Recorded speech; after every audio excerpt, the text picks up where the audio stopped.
Libardo, ¿qué es lo que está pasando en Haití y por qué esta crisis no la hablamos como otros países que también están Es la gran tragedia escondida, ¿no? De Haití, este país donde en una isla cohabitan dos naciones, que Exacto. es Haití y República Dominicana, con una población más o menos parecida.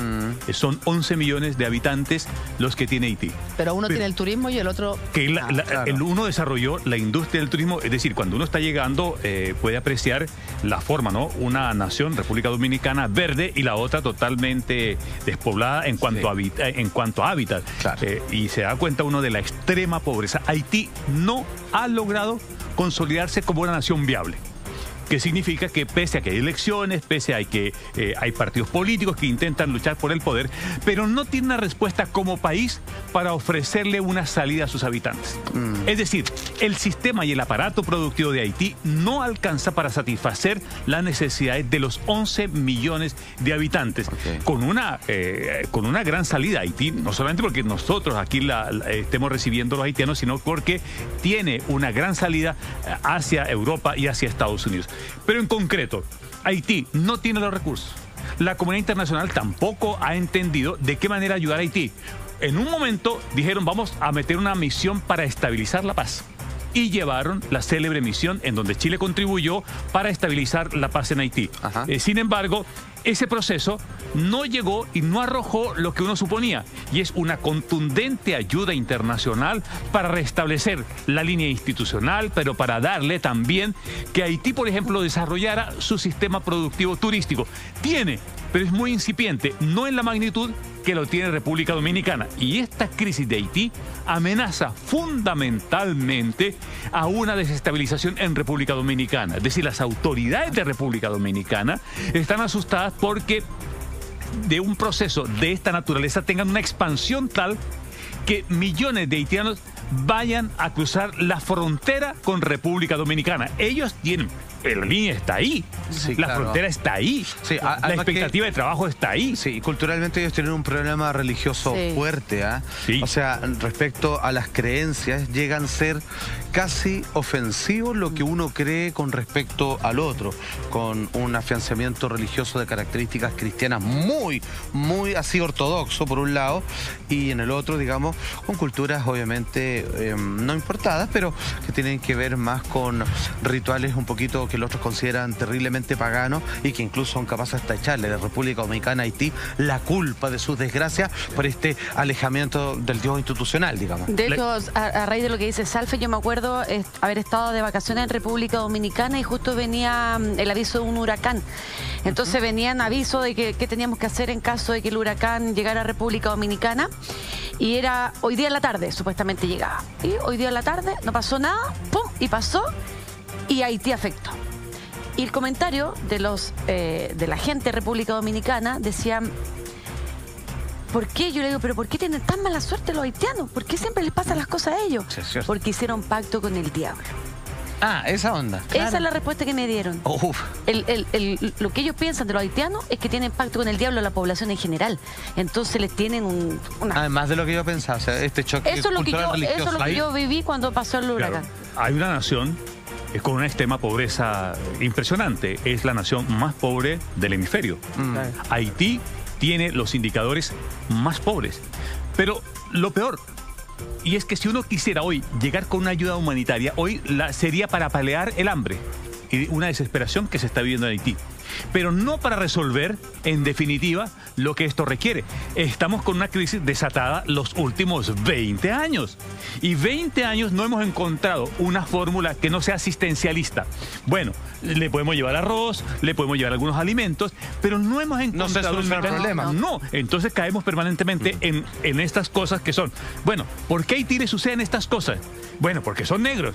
Pero seguramente, ¿por qué más? Bueno, porque es que ellos tienen algunas cosas que no entendemos, que es el vudú y todo esto asociado. Porque se genera una situación cultural que no comprendemos. Pero no recordamos que en su gesta emancipadora fue de las primeras naciones que se independizaron, que lucharon contra la independencia. Entonces, por la independencia. Pero Haití, hoy, sus 11 millones de habitantes, colocados en perspectiva, no tienen futuro. Entonces, su rabia la desembocan contra el presidente. Claro. Y buscan las situaciones, si es que se han cometido ilícitos, corrupción, en fin. Porque no hemos encontrado el mecanismo que diga, ¿sabe qué? Organicemos desde Naciones Unidas, viabilicemos esto que decía Patricio Gajardo Lagomarcino, que lo estamos entrevistando para la nota. Haití es un Estado fallido. ¿Qué significa un Estado fallido? Cuando ni la institucionalidad, ni el marco jurídico, ni el marco interno que se ha dado le garantiza vivir en paz a los habitantes. Entonces la gente sale a las calles, se protesta, se manifiesta. En el pasado hubo una terrible dictadura, los Duvalier. Terrible, papá e hijo. Los Duvalier sometieron a sangre y fuego a ese pueblo. Después explota, viene la democracia, pero con la democracia tampoco llega lo que es hacer viable la nación. Extraño. Pero después de eso también hubo otro punto de inflexión, Libardo, que dejó más de 300.000 víctimas fatales. Estamos hablando del terremoto que afectó en enero del 2010. 300.000 fueron. 300, casi 315.000 se dicen mediendo las cifras, pero más de 300.000 muertos. En Haití, principalmente en Puerto Príncipe. ¿Por qué fue tan destructivo ese terremoto, Pablo Salud, que está también con nosotros, geógrafo, experto en esta materia? ¿Por qué Haití cae aún más en la pobreza a partir de un terremoto tan destructivo? Mira, son varios temas muy importantes lo que dice Libardo, porque justamente tiene que ver con su nivel de pobreza, su vulnerabilidad, especialmente sus asentamientos urbanos. De hecho, si uno revisa la historia extraambiental de Haití, justamente ellos han pasado por un proceso en que uno compara justamente la realidad física, geográfica de los territorios de Haití y República Dominicana. Es impresionante. Uno ve un área verde en República Dominicana y el lado de Haití una zona área, porque ellos en la misma isla le han echado mano a todo lo que han podido, justamente por su nivel de desarrollo. Y ese nivel de subdesarrollo justamente impactan en experiencias que también hemos tenido. O sea, la vulnerabilidad, la pobreza lleva a que obviamente sus construcciones no sean bajo ninguna norma sismorresistente. Por lo tanto, su vulnerabilidad es altísima. Frente a un terremoto que nos vimos que fue magnitud 7. Ya, algo que para nosotros, obviamente, a veces muchas veces no nos levantamos en nuestra silla. No fue tan grande, fue un terremoto del tipo por una zona de falla que cruza transversalmente la isla por completo.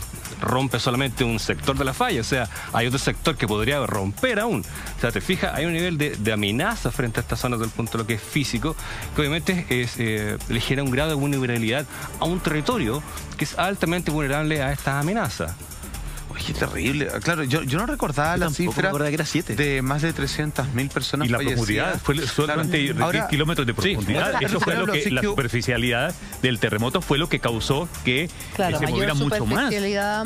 Claro, nosotros también tuvimos allí lo que fue en su momento la mirada, porque estábamos con una misión permanente de paz allí asistiendo, y lo que significó entonces el destrozo, la caída, la propia preparación, pero además es que las edificaciones se vinieron abajo, que son las que causan la mayor cantidad de las muertes. La imagen más icónica es ver cómo el Palacio Presidencial como prácticamente colapsa sobre sí mismo, y claro, de ahí imagínate que principalmente el principal edificio de administración del Estado colapse, y cómo colapsan nada más otras infraestructuras que tienen que ver con la administración política. Ya han pasado 9 años y la reconstrucción está lejos de terminar. Claro, porque de hecho todo lo que ha hecho las Naciones Unidas y todos los organismos que han acompañado ha sido de acompañamiento, pero realmente la realidad política, territorial, demográfica requiere un acompañamiento que debe ser constante, y eso es bastante complejo en el nivel de anarquía que de alguna manera se está comenzando a vivir producto de la realidad política. Y una vez vemos que muchas veces una emergencia, en este caso un terremoto, se transforma en política, y eso es finalmente porque no olvidemos que todas las emergencias son políticas, especialmente porque tienen que ver con toma de decisiones. Claro. Y justamente acá, cuando tienes organismos débiles,